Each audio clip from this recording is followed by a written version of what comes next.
Bora falar de futebol? Bora falar desse São Paulo 0, Palmeiras 0 pelo Campeonato Brasileiro, prévia da Libertadores. Será que foi mesmo uma prévia da Libertadores? Será que o resultado 0-0 reflete o que foi o jogo? Bora falar disso.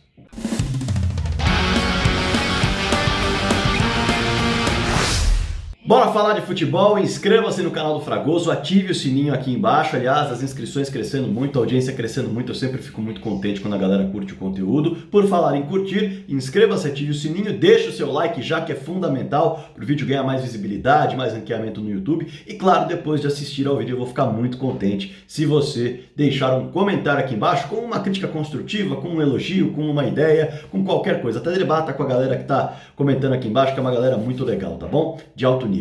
Então, bora falar de futebol? E aliás, se você quiser ser membro, eu vou ficar muito contente. Bora falar desse confronto, desse duelo, desse São Paulo e Palmeiras que aconteceu lá no estádio do Morumbi. Eu estive lá, assisti o jogo do campo. Isso dá, de fato, muito mais ferramentas para poder observar a partida, porque não fica restrito a uma câmera que acompanha a bola, né?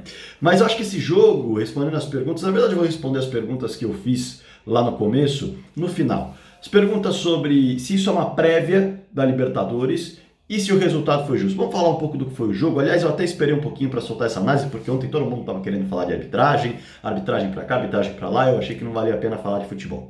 Agora de manhã já dá para falar de futebol, agora de manhã que estou gravando esse vídeo. E aí eu quero falar justamente sobre esse jogo, que teve muitas ferramentas diferentes. O São Paulo, por exemplo, entra em campo com muitos desfalques, uma pressão muito grande. É bem verdade, porque luta contra o rebaixamento nesse momento do Campeonato Brasileiro. E entrou sem Luciano, sem Luan, sem Arboleda, sem Benítez, sem Wellington e sem Daniel Alves. Aí nós estamos falando de jogadores titulares que ficaram de fora. É claro que o Luan não foi titular contra o Racing, mas é um jogador que dá para dizer que luta por posição e dependendo do adversário, entra em campo. O Palmeiras não tinha o ataque titular da Libertadores do ano passado, por exemplo, Rony, Luiz, Adriano, seguem se recuperando. O Luan estava no banco de reservas, o Felipe Melo seguiu na zaga e outros desfalques aí que não costumam entrar no time titular, como por exemplo o Dudu, que ainda está ganhando uma cancha, como por exemplo até o Vinícius, que é goleiro reserva, enfim. Mas vamos falar um pouquinho disso daí. Porque o Palmeiras está com um time muito parecido com aquele que vai encarar o São Paulo na Libertadores. Já o São Paulo está com um time bastante diferente. Ainda assim, o São Paulo resolveu, com o Crespo, inovar dentro do que foi feito nas últimas partidas, né? Trabalhou com uma linha de 4 atrás, com o Nestor recuando um pouco mais, quando o Veiga aparecia para se infiltrar nessa linha de zaga, para bagunçar essa linha de 4. O Nestor acompanhava uma perseguição individual justamente para não deixar o Palmeiras criar situações de superioridade, sempre estar em superioridade. E aí acabou complicando um pouco mais, além dos encaixes individuais, que é algo que exige demais do time para criar. É bem verdade que com encaixes individuais você carrega muitas vezes o adversário para onde você quer e aí você abre espaços. Mas se o seu adversário, e como bem sabe o São Paulo, tem noção disso, ele começa a muito mais combater você com a bola para que você não consiga localizar tempo e espaço para soltar essa bola nos espaços que alguém pode ter criado. E o São Paulo foi fazendo isso. Aliás, o São Paulo que buscou muito as bolas no Marquinhos, nas costas do Felipe Melo, principalmente no começo do jogo. Foi uma escolha interessante porque o Marquinhos é muito novo, o Felipe Melo já é um pouco mais velho e dentro dessa perspectiva foi uma aposta de velocidade nas costas. E o São Paulo conseguiu fazer isso em algumas oportunidades, principalmente no começo. Mas depois o Felipe Melo acabou se acertando nesse quesito e as bolas não apareceram tanto nas costas. Mas no começo pelo menos 3 bolas entraram, 2 com o Marquinhos, uma com o Sara, e aí faltou ao São Paulo eficácia. Tanto no cruzamento, para acertar um cruzamento para quem chegava para finalizar, quanto na própria finalização, que não acertou o gol. O Everton só observou jogadas que o São Paulo poderia, de fato, ter criado perigo na finalização, porque na construção já havia conseguido o seu objetivo. No fim das contas, essa foi uma aposta muito parecida com aquela que o São Paulo fez contra o Racing, jogando na Argentina, apostando na velocidade do Rigoni e do Marquinhos. O próprio Rigoni também apareceu muito bem com chutes de fora da área e com cruzamentos, mas ainda assim apareceu bem na recepção, na criação da jogada, mas na hora de concluir não conseguiu concluir bem. E isso foi muito interessante diante de um Palmeiras que se defendia no 4-1-4-1. Bom lembrar, mas também formava a linha de 5, e aí tem muito da inteligência dos dois treinadores. O Crespo fazia a linha de 5 quando necessário para manter superioridade numérica e para justamente não deixar o Palmeiras achar espaços. Já a equipe do São Paulo, ou melhor, já a equipe do Palmeiras fazia um 4-1-4-1, mas baixava a linha de 5 quando necessário, quando o Igor Gomes aparecia, por exemplo, para se enfiar no meio dos atacantes, ou qualquer outro meio-campista, o Lisieiro não fazia tanto isso, o Igor Gomes fazia muito mais isso. O Palmeiras estava lá, esperto, para voltar com o Zé Rafael ou voltar com o Danilo, justamente para fechar esse espaço desse 4-1-4-1, que às vezes era 4-2-3-1, a depender do que o São Paulo fizesse de movimentos no meio campo. Só que isso a gente está falando de tática, do que se colocou em campo, do que se planejou e das movimentações. Mas e nos combates? E nos duelos individuais? Aí sim, o Palmeiras não foi bem e o São Paulo foi muito bem. Como eu disse, o São Paulo nos encaixes, ele sabia que não podia deixar o adversário pensar, porque se o adversário com a bola pensasse, naturalmente alguém da frente ia puxar encaixe e ia ter espaço para alguém atacar e ficar cara a cara com o Volpi. Isso aconteceria. Então o São Paulo teve uma pressão muito grande, tanto na saída de bola, quanto no meio campo. E por isso você não viu o Scarpa e o Veiga jogarem tanto. Por isso você não viu o Danilo ter tanto espaço para buscar um passe mais longo. Por isso você não viu o Zé Rafael jogando com a condução de bola que ele costuma jogar. Então, o São Paulo acertou muito bem essa questão para impedir o Palmeiras de jogar, para impedir o Palmeiras de criar, para impedir o Palmeiras de ser aquele Palmeiras que jogou contra o Atlético Goianiense, que jogou contra a Católica no Allianz Parque, para ser aquele Palmeiras que jogou contra a Católica no Chile. Ah, mas aí o gramado no Chile não estava legal? Ok. Mas se você olhar e lembrar do que foi o jogo da Católica defensivamente no Chile, foi muito parecido com um jogo defensivamente do São Paulo em termos de combate. Foi de muita intensidade, justamente para que a inteligência do Palmeiras não aparecesse. Quando você disputa no futebol um jogo, você disputa muito espaço e o tempo. Você disputa o tempo. Por isso que muito se fala também de posse de bola. E aí nessa ideia de disputar tempo e espaço, qual que é a ideia? É você tirar os espaços, então não vai ter onde jogar por aqui, e tirar o tempo de reflexão para que o adversário não solucione aquele problema que você criou. Então espaço você tira com tática e tempo você tira com intensidade. E aí, dentro de tudo isso, o São Paulo foi muito bem defensivamente, assim como foi a Católica no Chile contra o Palmeiras. Assim como também o São Paulo foi contra o Racing. Agora, dentro do que o Palmeiras poderia ter feito, faltou intensidade na marcação. Por quê? Se você observar, o São Paulo, ele teve 7% de passes certos a mais do que o Palmeiras. O Palmeiras teve 77%, são 8%, matemática não é muito forte. O Palmeiras teve 77% de passes certos no primeiro tempo, número baixo em relação ao que pode. E o São Paulo teve 85% de passes certos. Isso tem muito a ver com o que eu estou falando. O Palmeiras errou muito mais passe porque o São Paulo pressionava. Porque o São Paulo tinha uma intensidade na marcação que fazia com que o Palmeiras perdesse mais a bola. Aliás, o Palmeiras perde mais a bola do que o São Paulo no primeiro tempo. E aí, dentro disso, o São Paulo acerta mais passes, por quê? Porque o combate do Palmeiras estava muito pouco intenso. É só olhar os melhores momentos. É só olhar os melhores momentos para quem assistiu ao jogo para ver. Veja só, aos 4 minutos, o Rigoni tem espaço para chutar da entrada da grande área, depois de fazer um drible na direita em cima do Renan, se não me falha a memória. Ele dribla e aí ele chuta com tranquilidade, chuta para fora, falei sobre eficácia. Vamos buscar aos 9 minutos um outro lance. Estou falando lance a lance só para exemplificar. Aos 9 minutos o São Paulo troca passes no meio campo do Palmeiras, no meio campo ofensivo, e dá uma enfiada de bola para o Sara, que consegue passar pelo Felipe Melo, depois de uma liberdade no meio para criar a jogada. Aos 10 minutos, aí provavelmente você vai lembrar, uma nova troca de passes no meio campo que gera uma enfiada de bola para o Marquinhos nas costas do Felipe Melo. Ele bate para fora. Aos 25 minutos, são mais 2 lances que eu vou citar. Aos 25 minutos, o gol do Rigoni anulado. Pegue o gol do Rigoni anulado, que é muito fácil de assistir. Na hora que o Nestor faz o passe, não tem ninguém combatendo o Rigoni. O Nestor. O Nestor tá no meio campo, na intermediária ofensiva, olhando para frente, ele olha para a bola, olha para frente, observa o posicionamento, faz o passe. E ninguém tira. Falta de combate. O jogador pensou, teve espaço, ele teve tempo para pensar e teve espaço para jogar. Isso é falta de combatividade. Vamos buscar os 44 minutos. O Rigoni recebe pela direita para duelar com o Renan e cruzar numa bola que você vai lembrar. No cruzamento sobra para o Reinaldo de cabeça, ele finaliza e aí ele acerta o gol e o Everton encaixa, porque ele finaliza muito fraco.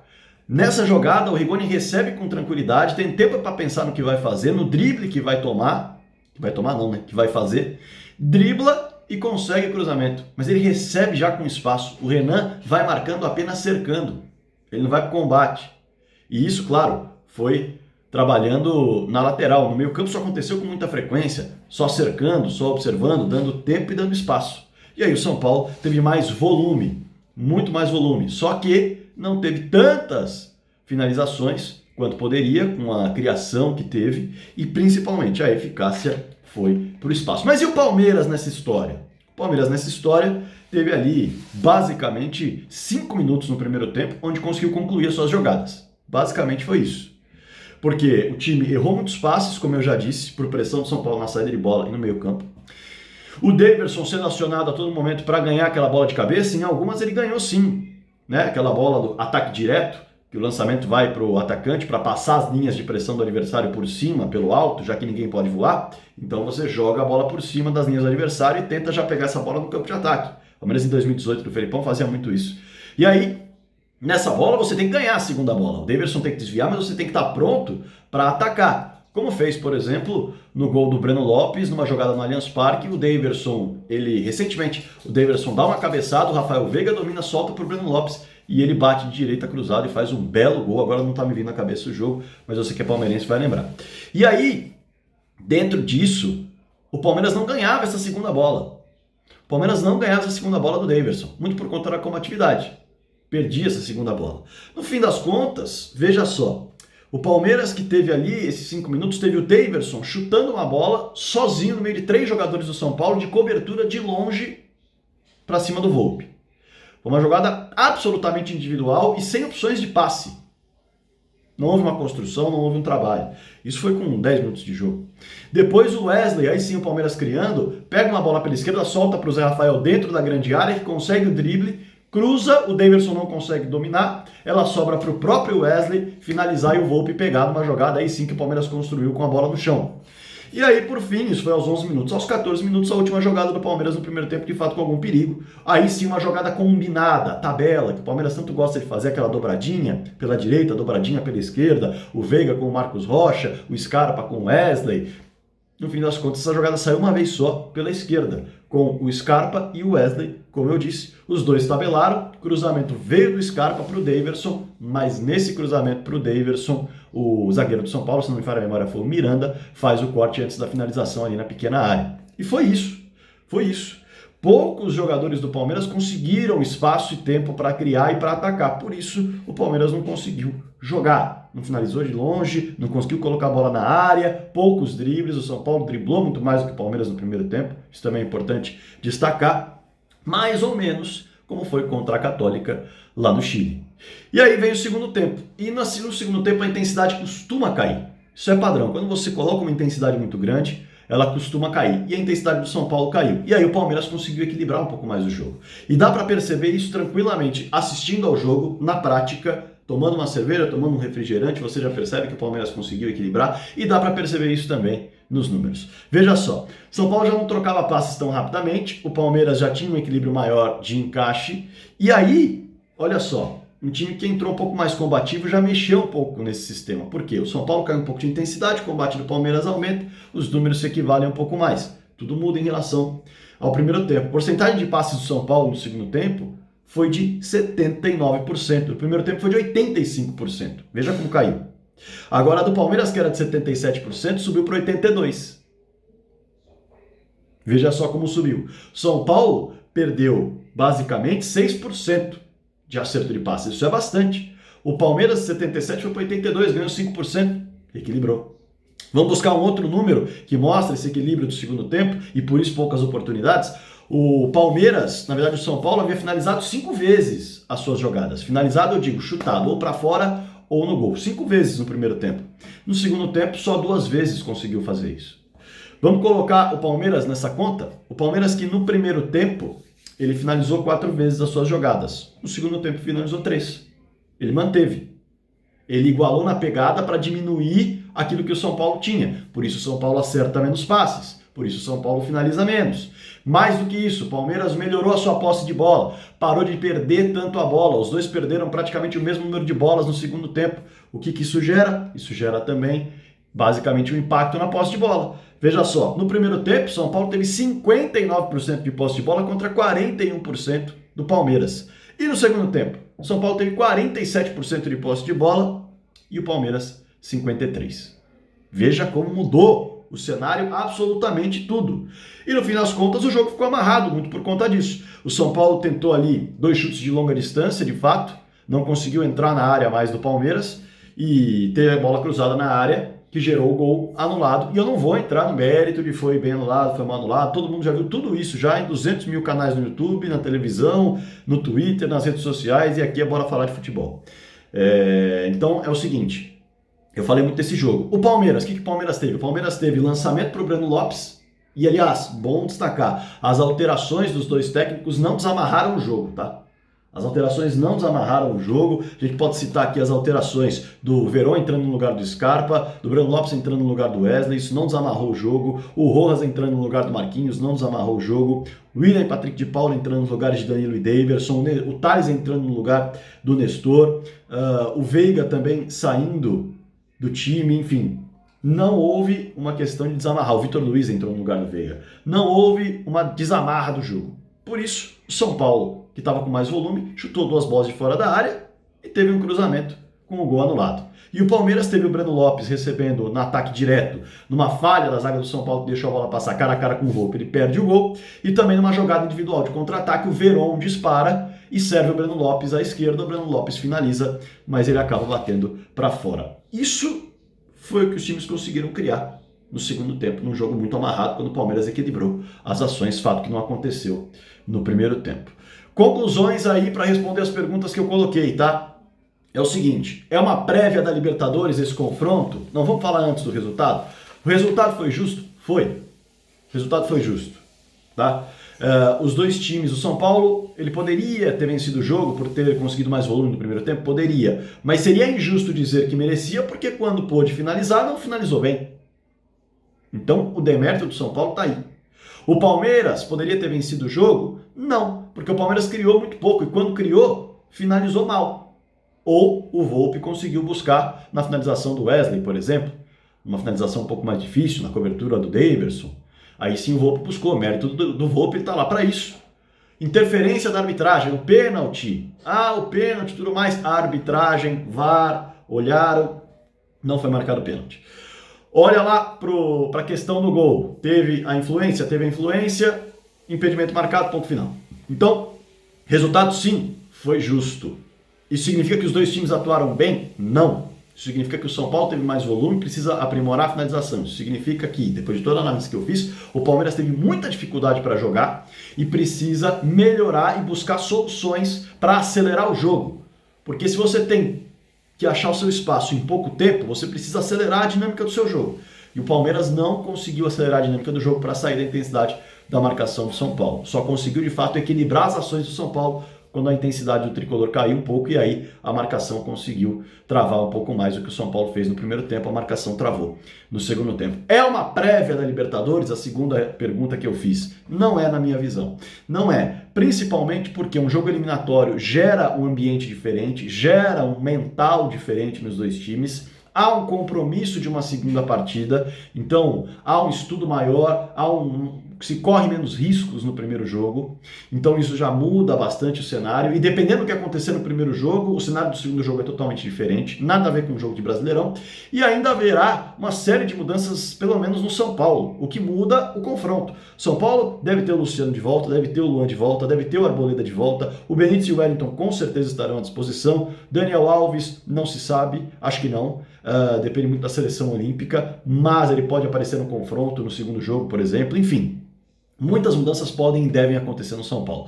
No Palmeiras, o Rony e o Luiz Adriano podem estar à disposição, assim como o Luan pode se tornar um titular, e aí você já não tem mais tanto a questão da opção de jogar a bola na velocidade, como fez o Crespo em cima do Felipe Melo, com o Marquinhos, já é um jogador um pouco mais novo, e que talvez, em termos de arranque de explosão, tenha mais do que o Felipe Melo. Então, isso muda muito o cenário do jogo, as peças que estarão em campo. e também a parte mental. Não é uma prévia do que vai acontecer na Copa Libertadores para mim. Essa é a minha resposta, na verdade essas são as minhas respostas para as duas perguntas que eu coloquei no vídeo.